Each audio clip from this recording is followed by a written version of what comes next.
Hi, is me Prince. എല്ലാവർക്കും black town YouTube ചാനലിൻ്റെ പുതിയ വീഡിയോയിലേക്ക് സ്വാഗതം. എന്തുണ്ട് വിശേഷങ്ങൾ? എല്ലാവർക്കും സുഖമല്ലേ? എല്ലാവരും ഹാപ്പിയല്ലേ? ഹാപ്പി ആയിട്ടിരിക്കുക. എനിത്തിങ് അപ്പോൾ ലൈഫ് ഫസ്റ്റ് കോപ്പാണ് ഓൾവേസ് പോസിറ്റീവായി. ഇപ്പം നമ്മളൊന്ന് നോക്കുന്നത് കൽപ്പറ്റ സ്പെഷ്യാലിറ്റീസ്, കൽപ്പറ്റയുടെ പ്രത്യേകതകൾ. അപ്പോൾ അതിനെക്കുറിച്ചാണ് നമ്മൾ നോക്കുന്നത്.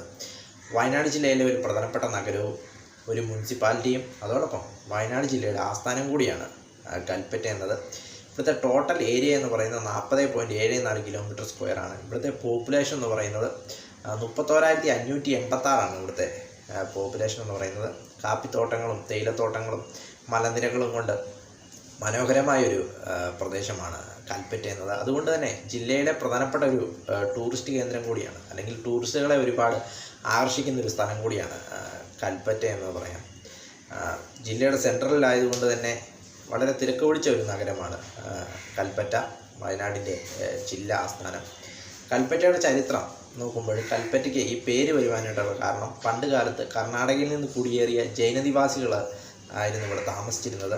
അവർ കന്നഡ ഭാഷയിൽ കൽപ്പേട്ട, അതായത് കല്ലുകളുടെ നിക്ഷേപം എന്നർത്ഥം വരുന്ന കൽപ്പേട്ട, അവരാണ് ഇങ്ങനെ ഈ സ്ഥലത്തിന് കൽപ്പറ്റ എന്ന പേരിട്ടത് എന്നാണ് ചരിത്രത്തിൽ പറയുന്നത്. കൽപ്പേട്ട അതിന് കാരണം കല്ലുകളുടെയും വലിയ വലിയ പാറകളുടെയും ഒക്കെ വളരെ സാന്നിധ്യമുള്ളത് കൊണ്ട് തന്നെ ആ പേര് പിന്നെ അനർത്ഥമായി മാറി കൽപ്പറ്റ എന്നത്.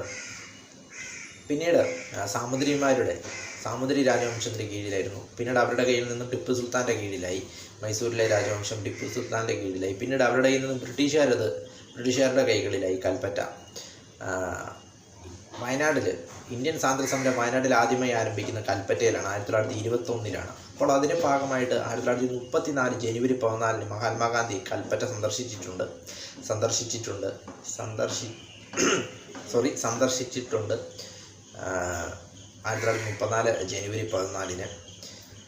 1947 ഇന്ത്യക്ക് സ്വാതന്ത്ര്യം ലഭിക്കുന്നു. 1956 കേരള സംസ്ഥാനം രൂപീകരിക്കുന്നു. പിന്നീട് 1980 വയനാട് ജില്ല രൂപീകരിക്കുന്നത്.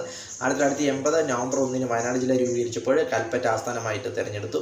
അപ്പോൾ കൽപ്പറ്റ ഒരു ഗ്രാമപഞ്ചായത്തായിരുന്നു. പിന്നീട് 10 വർഷങ്ങൾക്ക് ശേഷം 1990 ഏപ്രിൽ 1 കൽപ്പറ്റയെ മുനിസിപ്പാലിറ്റിയായിട്ട് ഉയർത്തിയത്.